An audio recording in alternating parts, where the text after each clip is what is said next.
Bonjour à toutes et à tous et bienvenue à cette nouvelle émission de Dans mon salon. Aujourd'hui, on est en direct des années 90 pour parler de fluo, de kitsch, d'écran cathodique et de mauvais goût vestimentaire, oui. Mais aussi pour parler de Stay Tuned ou Restez à l'écoute au Québec ou bien Cinémaniac pour nos cousins français. Film qui est sorti le 14 août 1992. Et oui, je vous dis tout de suite, j'adore Stay Tuned, c'est un de mes films préférés. Donc, encore une fois, bienvenue dans mon salon.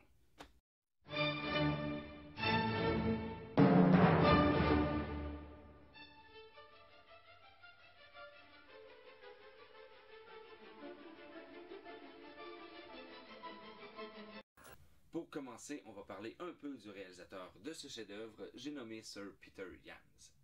Sir Peter Iams, qui est donc un réalisateur, scénariste et producteur de cinéma américain.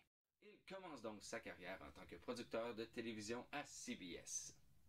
Son premier long-métrage était T.R. Baskin en 1971, qu'il a écrit et produit lui-même, donc ça, eh bien, chapeau. C'est donc en 1978 que sa carrière un peu plus sérieuse en tant que réalisateur va commencer avec son film Capricorn One.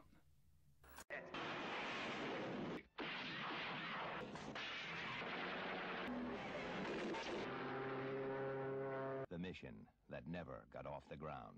Bref, entre 1974 et aujourd'hui, c'est pas moins de 20 longs métrages qu'il a à son actif, dont les films Sudden Dead avec Jean-Claude Van Damme,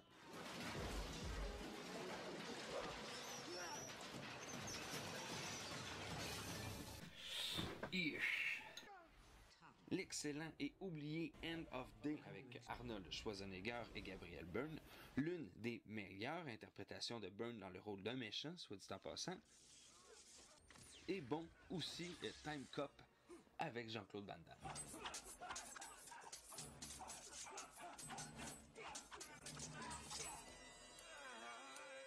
Et le dernier film en liste de Peter Iams est Enemy Closer avec indubitablement Jean-Claude Van Damme. Ce film est sorti en 2013 et c'est du haut de ses 70 ans qu'il va le réaliser et pour ça on peut encore lui dire chapeau. Et c'est quand même un film qui, somme toute, a reçu de bonnes critiques de la part du public. Une chose est sûre, c'est que l'une des principales caractéristiques que l'on peut remarquer dans le travail de Peter Iams, c'est la précision de sa violence suggestive. Bon, on est entre nous, on va se le dire, Peter Iams est probablement une personne complètement sadique, créatrice de nouvelles sortes de tortures et de techniques de combat tout aussi douteuses qu'extrêmement vicieuses.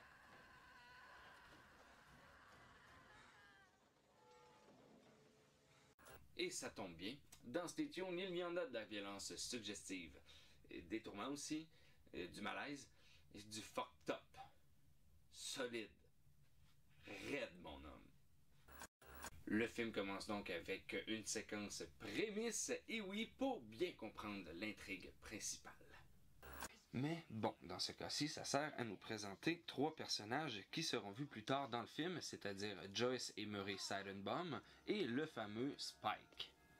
Séquence dite pré-générique qui n'était pas rare de voir dans les années 80 et 90. Comme par exemple la séquence de la bibliothèque pour Ghostbusters 1.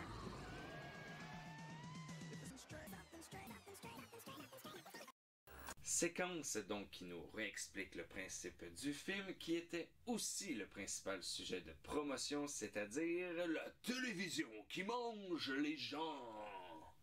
Bon, du vent, un zoom, de la lumière bleutée, un cri, un fondu et puis boum, le film peut enfin commencer. Après 2 minutes de générique. Non mais sérieux, 2 minutes. 2 minutes de générique, c'est exactement le bon timing pour que ma blonde s'endorme. Et enfin, le film commence pour vrai avec un intro relativement classique, une voix off qui pour les besoins scénaristiques est celle de Daryl Nabel, donc joué par David Tom, fils cadet de cette même famille qui sera le héros conducteur du film. Et oui, famille américaine typique des années 90 qui est composée de Roy Nabels, interprété par John Ritter, tête d'affiche du film et vedette bien connue du petit écran aux États-Unis, Dylan Nabels, joué par la talentueuse Pam Dawber, Et bon, l'archétype classique de la sœur chiante, Diane Nables, jouée par Heather McComb. Mais attention, tout n'est pas rose dans la famille des Nables. Oh que no! No, no, no. Premièrement, on a l'impression que les adolescents sont plus responsables que les parents. Deuxièmement, Hélène est une femme de carrière et ça lui réussit plutôt bien car on comprend assez rapidement que Roy est en fait un peu jaloux de cette réussite professionnelle. Tout simplement parce que, troisièmement, Roy est un vendeur de pièces de plomberie qui fait du porte-à-porte. De pièces de plomberie. Sérieux. Roy, qui est, on va se le dire, un fan fini de télévision, de cinéma, de séries télévisées et de culture pop américaine. Et c'est ce qui est très drôle, c'est que l'acteur qui l'incarne, c'est-à-dire John Ritter, est lui-même une figure pop américaine de la télévision. Bref, tellement fan qu'il en oublie sa famille, sa femme, ses devoirs conjugaux, vraiment d'amis, donc, les deux zigotos de progéniture, mais plus Daryl, visiblement, ont comme plan de partir de leur côté pour la fin de semaine, laissant du même coup leurs parents seuls pour régler leurs problèmes, ou du moins ceux à Roy. Donc, après une dispute tendre et responsable, Hélène va prendre l'air et laisse Roy seul. Oh, erreur, vous me dites? Raison, rétorque juge. Car bon, hein, qui dit laisser un cinéphile avec une télé pétée dit inévitablement Jeffrey Jones qui débarque chez vous en suppôt de Satan et qui donne, étrangement, dans la câbleau-distribution de l'enfer. Bon, là vous me dites, c'est qui ça, Jeffrey Jones? C'est qui? Je vais vous le dire. Je vais vous le dire, c'est qui Jeffrey Jones. Jeffrey Jones! Tout le monde connaît Jeffrey Jones. Regarde, tu vas voir, c'est lui qui joue le directeur démoniaque nommé Edward Rooney dans La folle journée de Ferris Bueller de John Hughes, sorti en 86. Ou bien Charles Dietz, le père de la famille, dans Betelgeuse de Tim Burton, sorti en 88. Ou alors le révérend Stan Wick dans Sleepy Hollow, aussi de Tim Burton, sorti en 99. Mais pour moi, personnellement, il va toujours rester Dick Nelson dans Maman et Papa sauvent le monde, et oui, de Craig Beeman, sorti en 92. Mais bon, pour aujourd'hui, on s'entend, ça reste Spike. Bref, Spike réussit à vendre un kit de télévision à Roy avec 666 chaînes. Oh, clin d'œil, clin d'œil. Huh. Et une manette de fou. Tout le monde veut cette manette-là, je veux cette manette-là, je voulais cette manette-là, et je suis pas mal sûr que dans un futur approché, je vais encore vouloir cette manette-là. Où est ma manette? Hey, où ma manette? Je veux ma manette de Stay Tuned. Hey! Ma manette! Et ce, durant le court laps de temps qu'Hélène est partie décompresser, question de bien foutre le bordel. Et quand je vous dis un kit de télévision, je veux dire un kit de télévision. Non mais t'as-tu vu la grosseur de l'antenne parabolique? Donc après sa grosse journée de travail, Spike rentre chez lui, sous terre, de façon complètement badass. Et du côté des Nables, eh bien, ça prend pas 0,22 secondes qu'à la seule vue de la télévision, la syncope s'empare d'Hélène qui fait immédiatement ses bagages. Je vous parle même pas de sa réaction quand elle découvre l'antenne dans l'arrière-cour, et c'est entre autres dû à cette dite réaction donc que les deux comparses se font avaler par l'antenne. Oh que oui, à 17 minutes du début de la cassette, en comptant les 40 secondes des avertissements du début et les 2 minutes interminables du générique, on peut donc conclure que le film commence à sa 13e minute. Boum, bim, bam, vive les années 90, on niaisait pas avec la POC. Et en plus, le principe du film est très très simple. Dans le but de recueillir les âmes, Satan a donné à Spike le mandat d'ouvrir une compagnie de télévision de l'enfer, afin d'aspirer les gens dans des émissions potentiellement mortelles. Globalement, c'est une série de mises à l'épreuve qui dure 24 heures, et si ils survivent jusqu'au bout, eh bien, ils auront gagné leur salut. La manette qui sort du bras de Spike. trop stylé. Ça sert absolument à rien, c'est une manette de télévision. Mais moi, quand j'étais petit, je voulais être Spike tout simplement à cause de la manette qui sort du bras. On apprend aussi du même coup que Spike est vraiment un enfoiré qui n'hésite pas à se départir des poids morts grâce à la fameuse manette qui est l'arme ultime dans ce film. Il se débarrasse de ses assistants, même quand c'est nul autre que Eugène Levy. Mais oui, Eugène Levy, un des plus gros seconds couteaux du cinéma américain, le père d'American Pie. Et voilà, je savais que j'allais vous avoir. Bon, écoutez bien ça, en 46 ans de carrière, c'est 57 rôles au cinéma, c'est 26 rôles à la télévision, 8 fois scénariste et 7 fois producteur. Donc, respect. Respect Eugène Levy, Mr. Spike. Et bon, malgré ça, le personnage de Spike est extrêmement crédible, il fait vraiment peur, il est même sur le bord d'être un psychopathe. Et en fait, je me pose la question suivante, pourquoi est-ce que Jeffrey Jones n'a pas eu plus de rôles comme ça? Pourquoi? Mais pourquoi? Bref, on s'entend, c'est les méchants, c'est Satan, c'est le diable, c'est Spike. Donc, on comprend assez facilement que jamais laissé repartir quelqu'un, et c'est sûrement pas Roy Nables qui va venir changer la donne.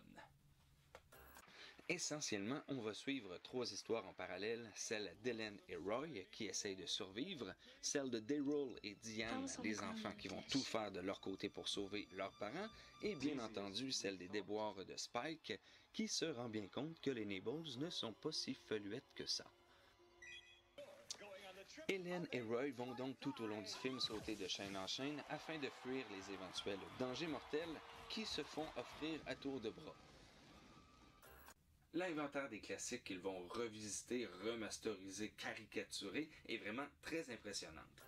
Ils vont rencontrer des personnages secondaires tout au long de leur épopée, essayer de récupérer la télécommande des Silent Bombs, manette qui va relativement les aider à fuir et à survivre, mais aussi, oh oui, à affronter Spike. Daryl, lui, va devoir se battre contre une armée de jeunes pubères qui vont profiter de la maison vide pour... Une fois débarrassé des figurantes, il réussit à convaincre sa sœur que ses élucubrations de « Ah, les parents ont été aspirés dans la télévision par l'antenne parabolique satanique géante dans le jardin » sont vraies. Ils vont donc ensemble essayer de trouver une solution pour prendre contact avec leurs parents. De son côté, ce cher Spike... Et il voit, petit à petit, que les Nables sont en train de s'approcher du 24 heures. Il fulmine, il maudit tout le monde, et en bon méchant classique des années 90, il attend le point de non-retour pour être encore plus méchant et plus vilain.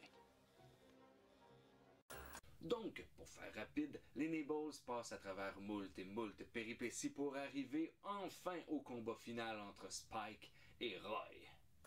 Mais seulement après que Spike ait bien entendu enlevé Ellen, l'est attaché à une diligence, bourrée d'explosifs, bien placée au milieu d'un chemin de fer. Quand on est dans le western spaghetti, on y reste. Ah, bon, ben oui, pourquoi pas. Combat qui se fera entre autres à l'épée dans un décor de film qui je crois fait écho à celui qu'écoute Roy au tout début du film. Et pourquoi Roy est-il bon à l'épée? Eh bien, encore là, je vous réfère au début du film Les Cocos en vous disant fusil de Tchekhov. Et non seulement on a le droit à un combat d'épée, mais on a aussi le droit à un combat de danse. Avec l'intégration parfaite de la chanson associée au film, j'ai nommé Start Me Up de Salt and Pepper avec un pseudo-vidéoclip parodiant la fameuse chaîne MTV en HTV, genre LTV, you know? Pseudo-vidéoclip donc, mais qui apparaît quand même à quelques occasions dans le vrai vidéoclip de Salt and Pepper.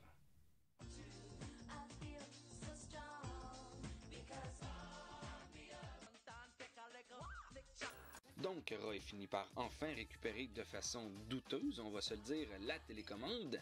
Il renvoie Spike dans le film de Cap et d'épée et s'auto-renvoie dans le film de Far West où Ellen est encore attachée à sa diligence remplie d'explosifs bien placés au milieu du chemin de fer. On va se le dire tout de suite, c'est un film avec une happy end. Et oui, on est dans les années 90, soyons joyeux, s'il vous plaît. Ils la sauvent, ils reviennent, la famille est heureuse, tout finit bien car Roy écoute plus la télévision et non, il a ouvert une école d'escrime et il s'épanouit comme ça et c'est beau. Et oui, c'est comme ça et c'est très bien, c'est même parfait comme film. Il remplit pleinement ses promesses de divertissement, d'amusement et de comédie. J'aime ce film, j'ai toujours aimé ce film et plus je l'écoute, au minimum une fois par année, plus je me dis qu'il n'est pas assez connu. Et pourquoi je dis ça? Eh bien non seulement il est très très bien réalisé, mais aussi il contient bien des éléments pour en faire un excellent film.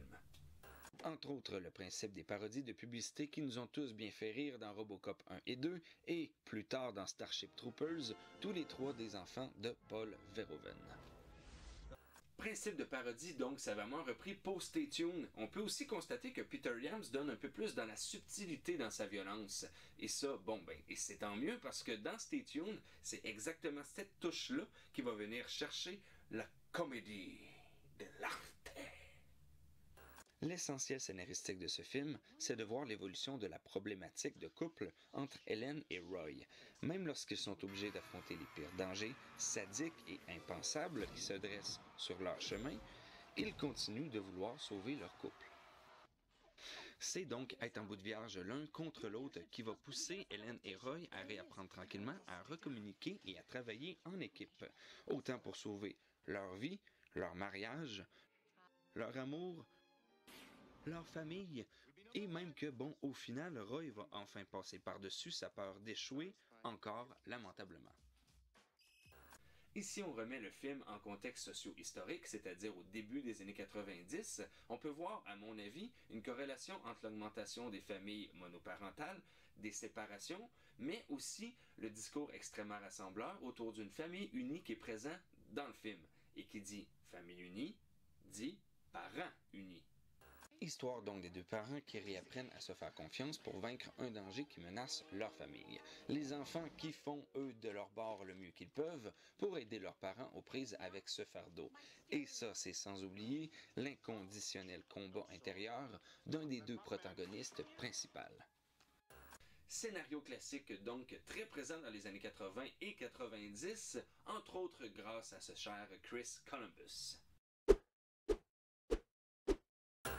Mais, essentiellement, ce que tout le monde a bien entendu retenu de ce film-là, c'est l'idée même de la projection du spectateur dans l'univers des films ou des téléséries. Idées et concepts qui seront mieux vus et mieux retenus par la critique quelque temps après dans l'excellent Last Action Hero du génialissime John McTiernan avec notre cher Arnold, film sorti en 93, qui est, et oui, lui aussi un film critique sur le monde hollywoodien. Bon, on peut retenir aussi de Stay Tuned la qualité indiscutable des costumes et des décors. Il y en a de toutes sortes et il y en a beaucoup. Ça aurait été facile de tomber dans le vite fait et dans le mal rendu, mais c'est vraiment pas le cas pour ce film-là. C'est grâce entre autres aussi à l'implication scénaristique qui a donné un film de 88 minutes où l'on peut compter plus de 36 lieux différents. Je dois aussi lever mon chapeau au jeu des personnages de soutien et des acteurs secondaires qui sont vraiment à la hauteur du film.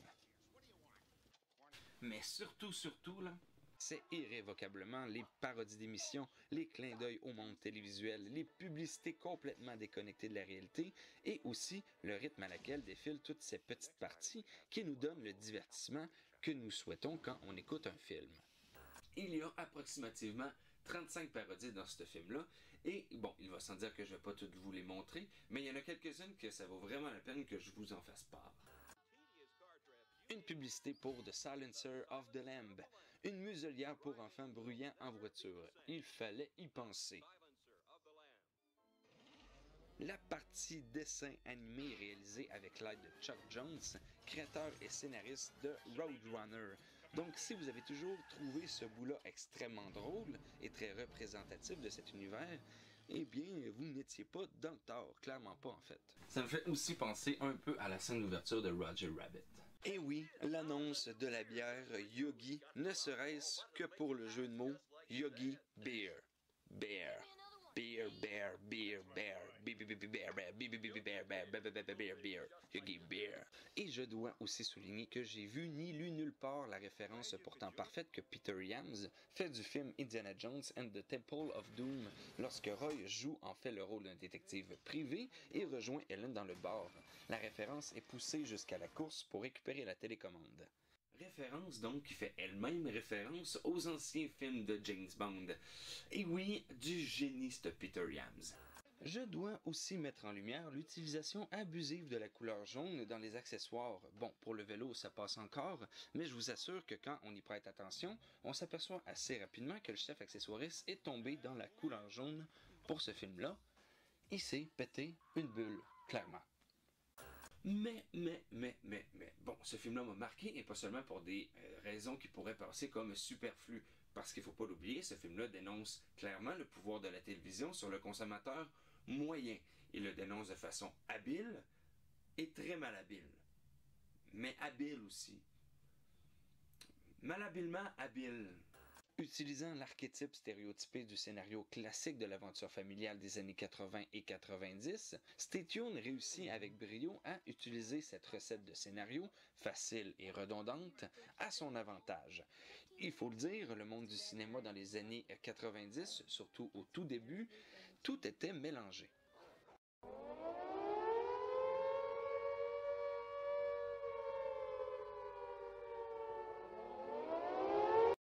Outre les gros blockbusters, certains films étaient mis de côté tout simplement parce qu'il y avait des très bonnes téléséries et des très bonnes émissions à la télévision. Donc, les gens ont fini par bouder un peu plus les salles de cinéma. Si on regarde attentivement Stay Tuned, on peut s'apercevoir facilement qu'il est en soi un bijou rare pour sa date de conception, surtout quand on prend en considération les dérives magistrales que le film prend quand il est question de caricaturer la télévision. Bon, d'après moi, c'est vraiment un film qui critique le système hollywoodien et la télévision des années 90. Et c'est vraiment pas seulement un prétexte pour rire de ça, on peut le ressentir, c'est vraiment ancré profondément dans l'univers du film.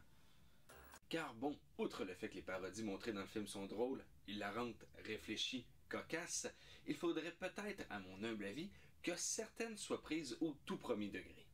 Des jeux télévisés qui vous prennent pour des imbéciles en vous offrant des prix ridicules contre votre amour-propre, la ribambelle d'annonces abrutissantes pour des produits de surconsommation, les émissions de fin de soirée ayant aucun apport culturel et intelligente, etc., etc., etc., etc. Mais attention, ombre au tableau, et oui, malgré toute cette volonté plus ou moins visible de donner une taloche derrière la tête du système hollywoodien ou celui de la télévision, ils ont tout de même choisi John Ritter comme acteur principal du film. Choix un peu bizarre. John Ritter, qui, encore aujourd'hui pour beaucoup de personnes, reste une sommité en tant qu'acteur de télésérie. Imaginez donc sa réputation dans les années 90. Il a joué dans la très très populaire télésérie Three's Company, dont il est fait référence dans l'une des parodies présentes dans Stay Tuned.